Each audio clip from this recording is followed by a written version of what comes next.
And to zero in on what Kamala Harris's response to the hurricane so far has been, it's been to complain about Governor Ron DeSantis in Florida not answering his call. That's the response that we've seen from Kamala Harris so far, politicizing this tragedy that we're seeing in Florida and complaining that busy Ron DeSantis, I hope she's doing something more important than what? Talking to Kamala Harris to accomplish what? Nothing? For her to just tell people that she's supporting him? Nothing.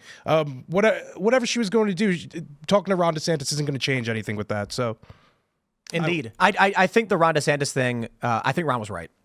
And Kamala Harris is the vice president. She's not the president. The president should be calling Ron DeSantis and asking about what's going on. And clearly she's suffering bad internal polling.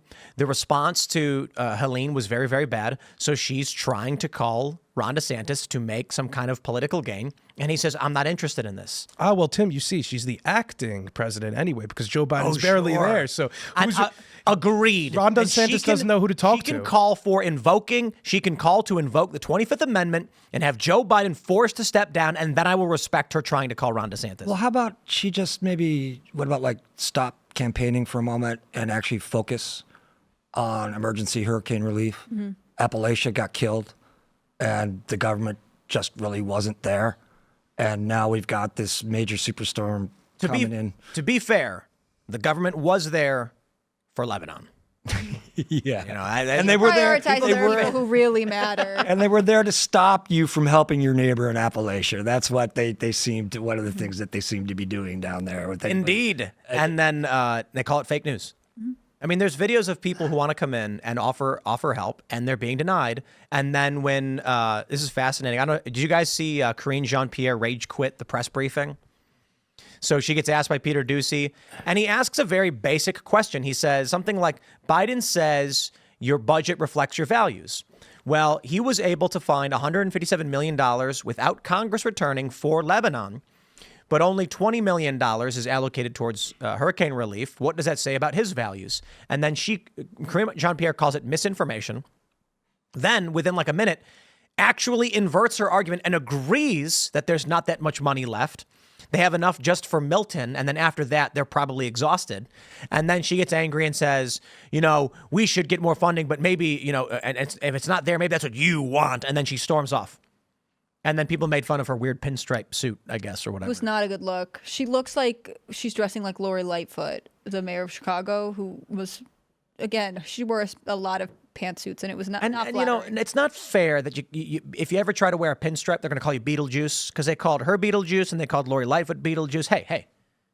Now, the suit's okay. Don't make fun of the suit, all right? Look, pinstripes are a bold-fashioned choice, and we love a risk taker in that sense, but sometimes you can't pull everything off. And that includes continuously trying to spin the narrative here. I mean, this is a total tangent, but Karine Jean-Pierre is also not an effective communicator. I mean, it was really a step down after Jen Psaki left. Jen Psaki, circled back to everything. On the other hand, she was pretty good. Did she really circle back to everything? No, of course not. That was her. Say that and do nothing. We'll circle back. But she, even though I don't agree with probably everything she said, she was effective, right? There's a reason that she could then exit gracefully to go get her own show.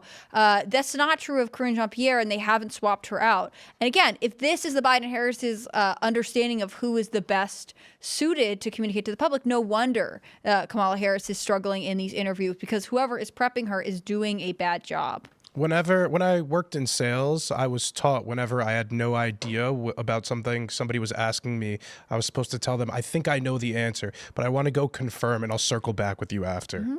So look, there are ways to do this. Like, if you don't know the answer to something, just listen to the question, be like, that is a great question. Let me go confirm for sure, or let me ask the person who does. I want to make sure I'm giving you the best information. Like, you can not have the answer and make the people feel like you're still on the team. It's avoiding the conversation at all that's worse, and that's basically been this White House's policy. The thing about Jen Psaki that pisses me off is that she went from working for Joe Biden to MSNBC in like 2 weeks right after the job. So she didn't even skip over something. She didn't take a year off to try to put up some facade like, no, we're not totally connected. I'm not going straight from Joe Biden's White House to the newsroom to speak on on his behalf. She didn't even write a like courtesy biography. Yeah, write to a give book her or something. Maybe go to some other news source, like a right-wing news source, to be their token liberal. But no, she went straight to MSNBC. So something to keep in mind with the incestuous relationship between media and the White House. Thanks for checking out this clip from Timcast IRL.